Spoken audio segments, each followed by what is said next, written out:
Hey guys, I noticed that in the last video that I did not give you guys a proper introduction of myself, and I wanted to make sure to put it in this video. Obviously, my name is Dominic De Los Rios. I currently live in Woodbury, Minnesota. I was born in California, Santa Barbara, California. I'm After that, I had moved to Wisconsin for 4 years in Baldwin, Wisconsin, small town, about 4,000 people. That's where my love for the Packers really started, thanks to my uncle, of course, who, when I did live in California, my first Packers jersey was a Charles Woodson jersey, straight up GOAT in Packers, just a straight up Packers legend. I do currently now live in Woodbury.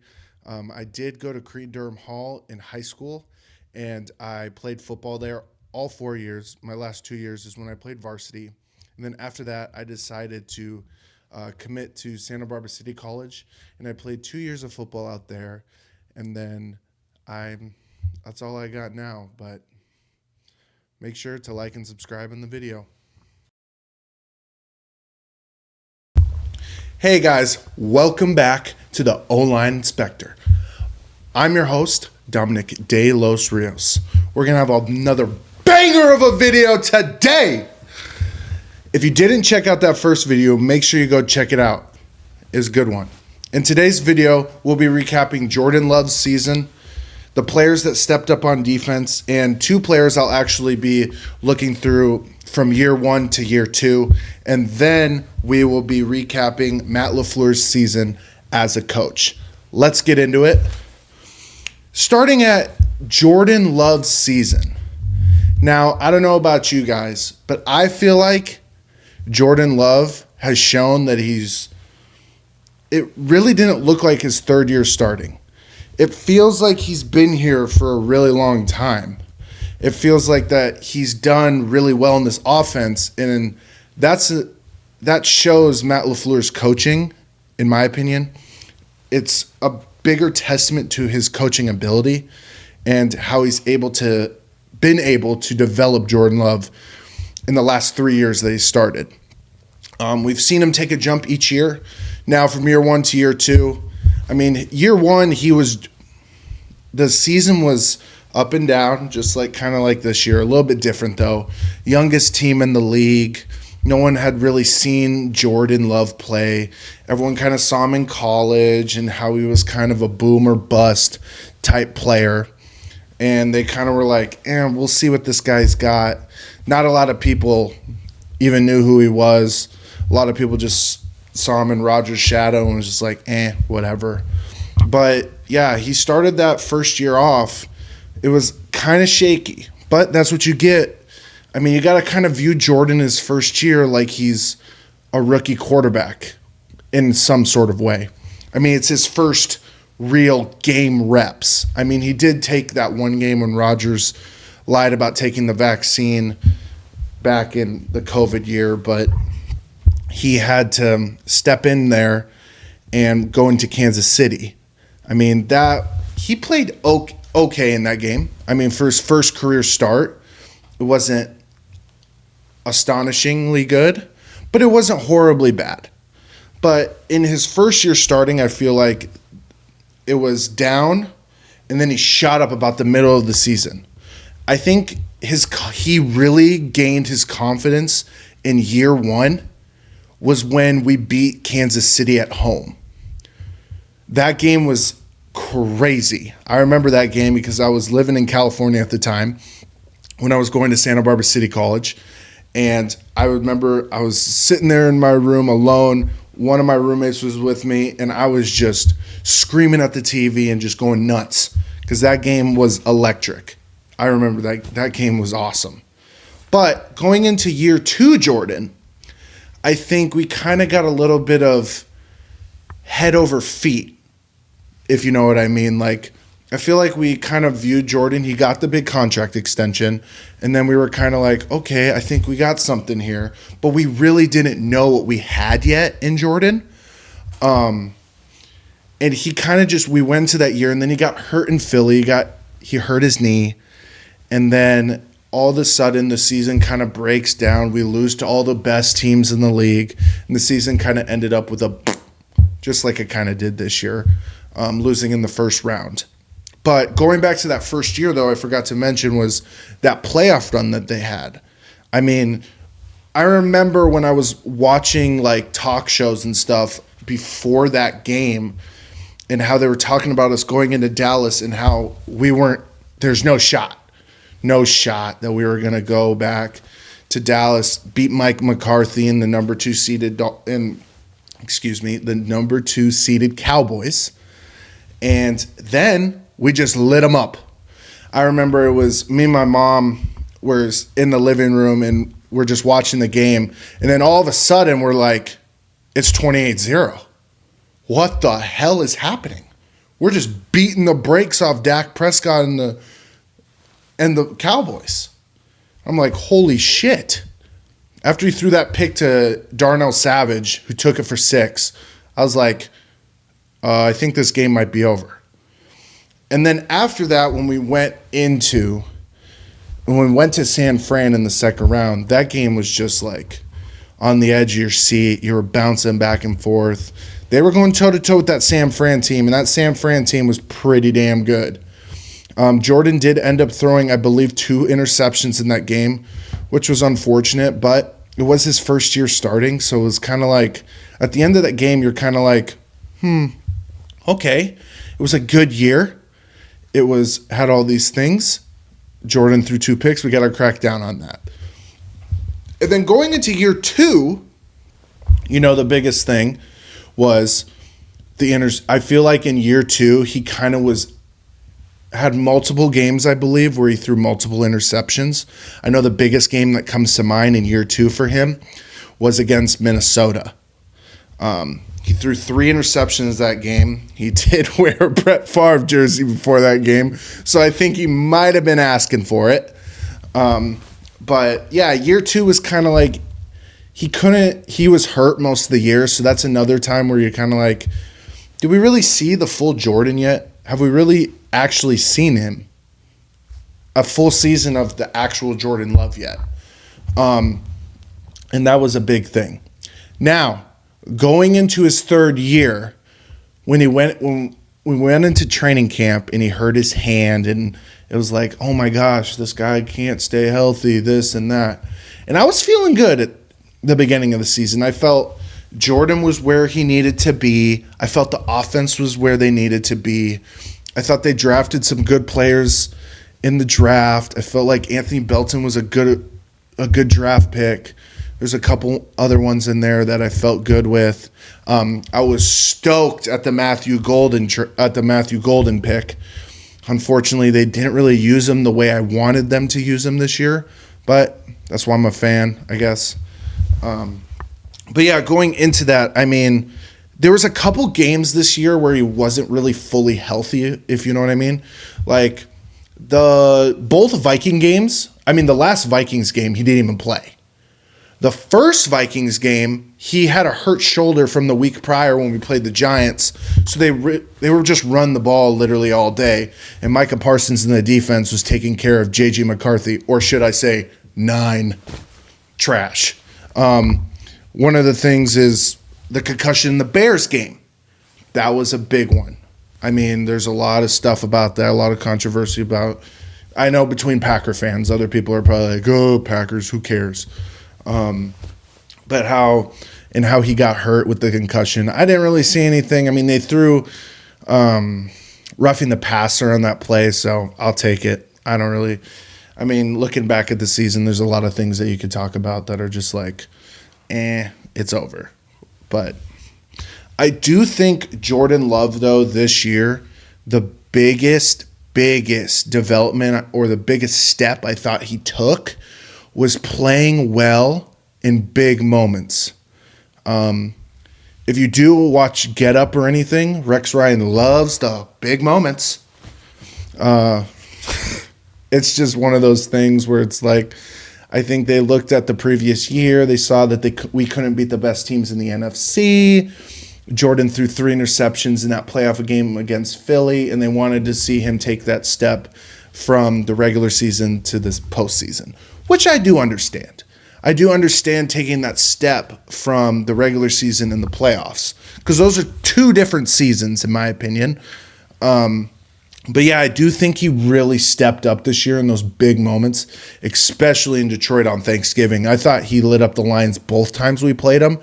But I think the second time we played the Lions on Thanksgiving, I think he really torched them.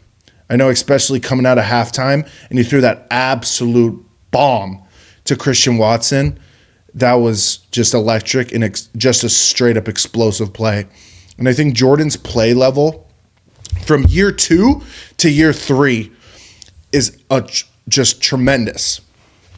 But I do think the biggest thing that Packer fans, especially myself, want to see Jordan do is cut down on the interceptions in the worst times possible. I think from year 1 and 2, he threw, for example, I got the stats. His first year, he threw 32 touchdowns and 11 picks. His second season, he threw 25 touchdowns and 11 interceptions. And then this year, I have the stats in front of me. His passing yards were 3,381, 23 touchdowns and 6 interceptions, and a 72.8 QBR. And his completion percentage was 66.3. We'll get into that a little bit later. But one of the things was his jump from year 2 to 3, or should I say 1 to 2, was those 11 interceptions. In year 2, he had multiple games where he threw multiple interceptions. And then year 1, he was kind of just all over the place and stuff like that. And then year 3, though, I feel like he cut down totally on the interceptions, but I think interceptions came at the worst possible times. I think, for example, the Browns game, when he threw it in our own territory, that was a big one, because that ultimately won them. That lost them the game, or won the Browns the game. I'm trying to think. Carolina, when we played Carolina, those were some bad picks. I mean, the one that we went for it on 4th and 8, we probably should have kicked and tried to get 3 points on that. But that probably should have been an interception too. I think the other one, where he had Christian Watson going down the middle of the field and he threw it and there was 2 people there. I think there's just those things where he kind of shows glimpses of him still being in his 3rd year starting, but then he shows other times where he looks like he's been a starter for 10 years. And that goes back to like even this playoff game against the Bears. He had 300 passing yards, 4 touchdowns, and 0 picks. Those are the big moments that a lot of people want to see Jordan Love play in. And in that playoff game, in my mind, you can't blame Jordan for that game. I think that more goes down to the way the game was called. And I think on the defensive end, and of course injuries. Unfortunately, I mean, it's hard to sit here and just complain about injuries, because injuries is a part of the game. Every team is not 100% after week 1. That's one thing to really think about, is just you can't really blame injuries. But as I should say, it's not an excuse. Like I said in last week's video, recap number 1 was, it's just the reality. And I want to go back into this completion percentage, because 66.3 completion percentage is not good. It's not great. Not from a viewpoint of a franchise quarterback caliber type player, who I do think Jordan Love is. I do believe Jordan Love is a franchise quarterback. I do think he is our franchise quarterback. But I don't think his completion percentage reflects 100% on him. I think it's around 30 to 40% him. And I do think the wide receivers, for some reason, they have a little bit of a tendency to drop really bad, like really good balls that are good throws, and they just drop them, and you're like, I mean, we go back to when we played New York, and Romeo Doubs was like 3rd and 11. I think we were on the Giants like 45. We might have been on our own like 47 or something like that. It was about midfield. And he threw it, and Romeo Doubs was running like I don't know if it was a dig route or a crosser. But he threw it, hit him right in the hands, and Romeo just hit him in the hands, and it's one of those things receivers do, catch it, grab it, and then go. But sometimes receivers catch it and they think too much about what they're going to do after the catch, which makes them drop the pass. Another play I want to talk about as well is I do believe in that Bears playoff game.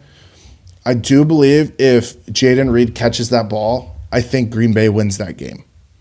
I do think they win that game because that would have put them at the 20, 25-yard line, and that's much easier than I think they were at about the 40 because that's a little bit of a tougher situation to target the end zone. I'm just guessing there's not a ton of plays in the Packers playbook or any team's playbook really that target the end zone on fourth or in the fourth quarter with not a lot of time left. I think there was sub 15 seconds left. So there's not a lot you can do there, but it is what it is. But yeah, that is my recap of Jordan Love's season. The next topic though that we're going to be getting into is players that stepped up on defense, but also two players I want to talk about their year 1 to year 2 jump. And those two players are Evan Williams and Edgerrin Cooper. Those were just the two guys that I picked. Those are the two guys that stood out to me the most from year 1 to year 2. And the other person I want to talk about was Quay Walker, because I do believe Quay Walker took a massive, massive step from year 3 to 4. I have his stats in front of me from this year. He had 128 tackles, 2.5 sacks, 5 PBUs, pass breakups, and 9.5 TFLs, tackle for loss.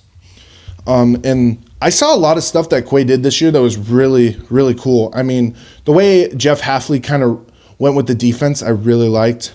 I really hope we can get another really good defensive coordinator because I really think that's helped some of these young guys. Like, I think with Hafley, he molded them into what they are because Edgerrin Cooper and Evan Williams, for example, the two players that I will eventually talk about, they were 2 years, they played 2 years under Hafley on that defense. So I think that's a big thing. And I do think defensive coordinator is a big reason that the Packers defense was like that. I think there's a lot of things. Micah, we didn't even get a full season of Micah Parsons, and he had 12.5 sacks. I think he played in 13, 14 games? But yeah, going into that, Quay Walker just stepped up massively this year. He's a great leader. He's the green dot linebacker. The green dot linebacker just means the play caller. It's like the quarterback.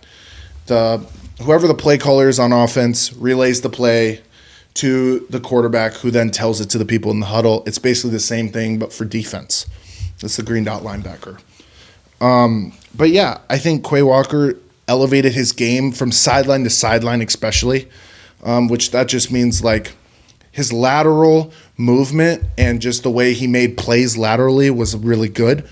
I think there's always going to be a couple things that I think Quay needs to get better at. I think Quay sometimes has a couple plays where you're kind of like, what are you doing? Sometimes he gets engaged in a block and he kind of gets pushed back. You got to be like, man, you got to fight through that. But, majority of the year, I would say 80 to 90% of the snaps that he played were pretty phenomenal in my opinion. Moving on to Evan Williams. I want to talk a little bit about Evan Williams' year 1 to year 2 jump. I do have the stats in front of me from Evan Williams' rookie year, 2024. He had 49 total tackles, 1 interception, 3 PBUs, and 2.5 tackle for losses. That's not a bad rookie stat line for safety, especially being a 4th-round pick. Those are pretty good stats. Now, his year 1, him and Javon Bullard were definitely splitting a lot of reps between each other. There was a lot of stuff that they did. Sometimes Evan Williams would be in the slot. Sometimes Javon would be back there. And sometimes Javon would be in the slot and stuff like that. But I do also think that Xavier McKinney did kind of take up a lot of the press for Evan Williams in his rookie year because, I mean, shit, bro had 8 interceptions. That's ridiculous. But, you know, Evan Williams stepped up really big in 2025. Bro's a straight up dog. His 2025 stats, he had 100 total tackles. He went from 49 to 100. Now, majority of that I see is snap count.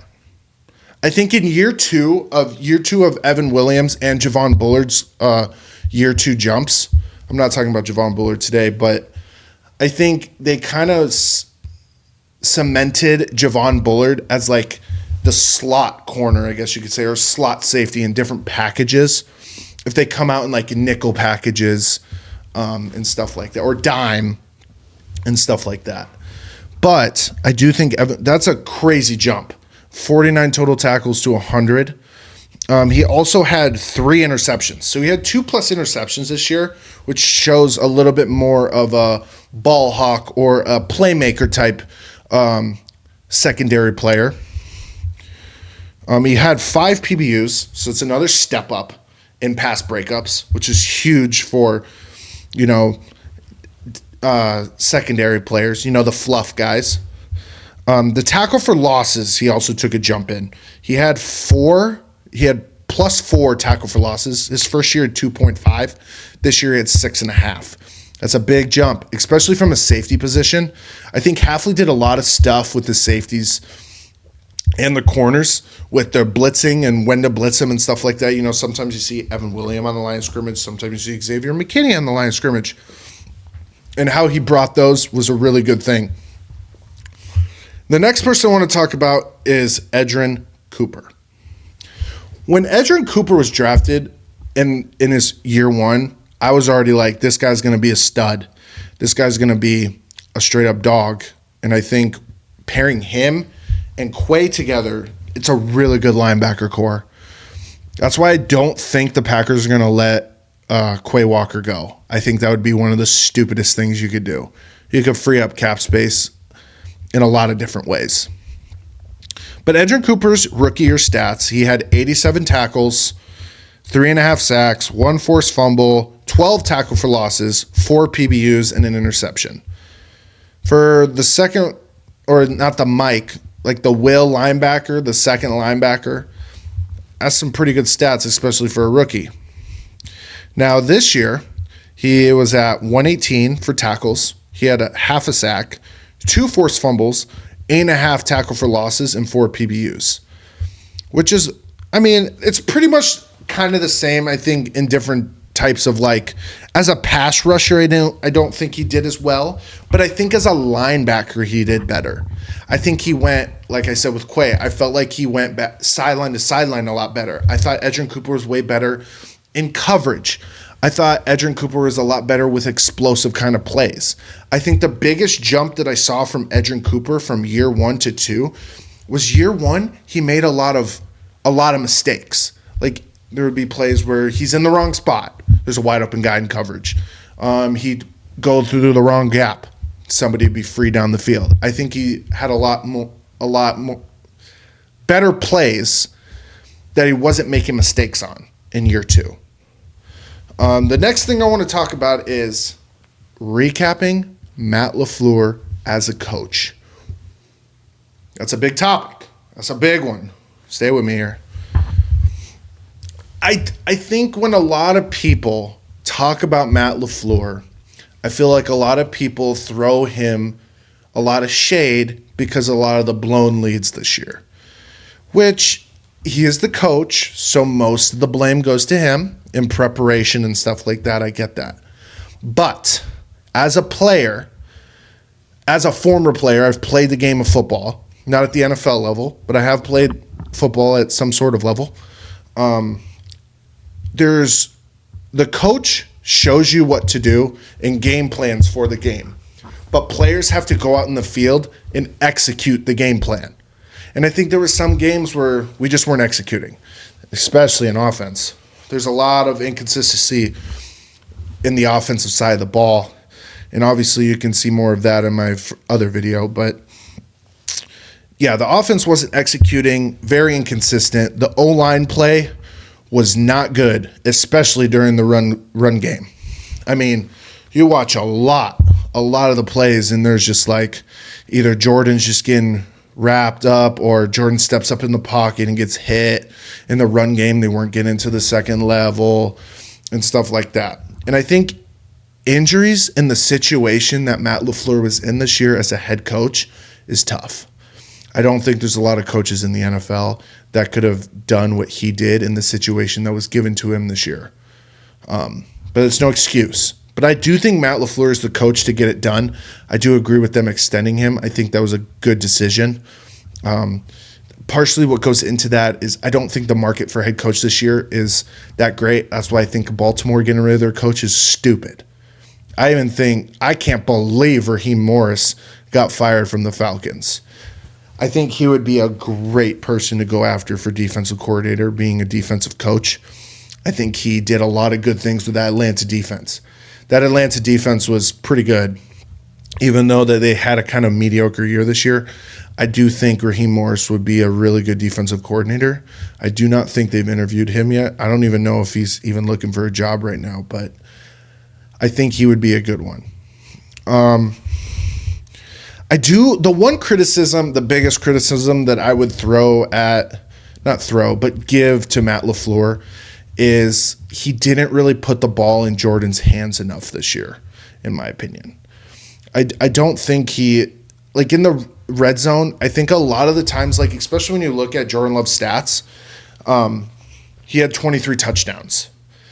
They weren't throwing it a ton in the red zone, or not in the red zone, at the goal line per se, within 10 to 5 yards of the goal line. I think they were running it a lot with Josh Jacobs. That's why Josh Jacobs has 13 rushing touchdowns. He didn't have a lot of explosive runs where he ran for 30 or 20 yards. It was more at the goal line. And I think that's one thing where it kind of got a little bit predictable at the goal line. But that still doesn't give you an excuse just because you're predictable. You can't score the fucking ball at the goal line. But the run game, I think the biggest thing when you look at why the Packers were so inconsistent was because their run game was so shaky throughout the entire year. I think if the run game would have been better, more effective, or more consistent, I think you would have seen the ball probably in Jordan Love's hands a little bit more. Because I mean, I do have a little bit of a bias when talking about that because I did play offensive line, and it kind of shows towards like going into, the run game and how you should never abandon the run game in a game. Like if you start the game out in the first half and you can't really run the ball more, you can't really get the run going. Well, you got to find a way to get it going. Throw a bootleg in there or something, or maybe get a receiver in the backfield and maybe throw him a wide receiver behind the line of scrimmage screen, something like that to get the run game going.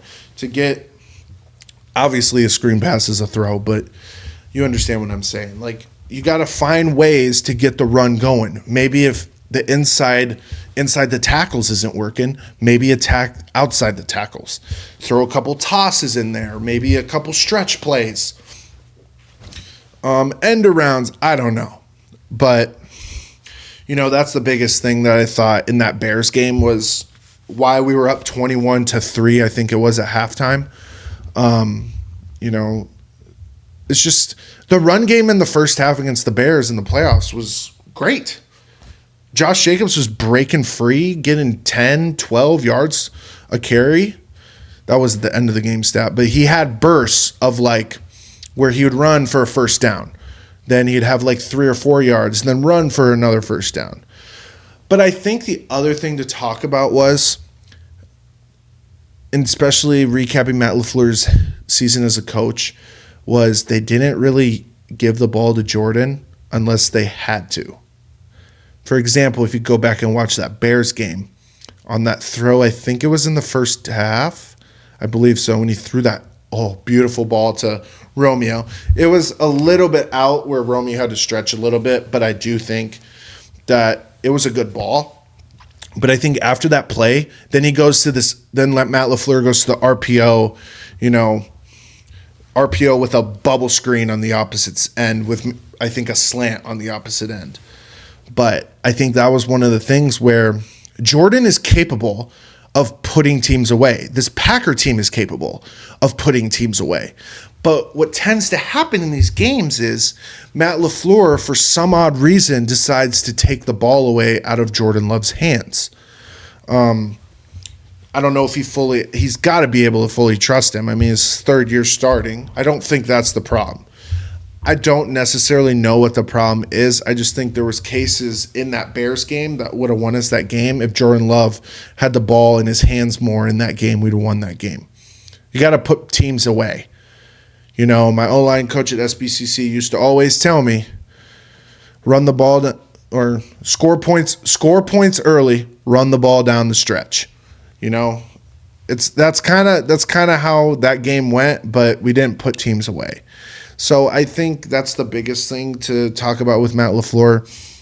And the other thing to talk about Matt LaFleur is I think one thing Matt LaFleur did really well was with the QB situation that he was given. Now, they did draft Jordan Love, so, I mean, that was kind of intended.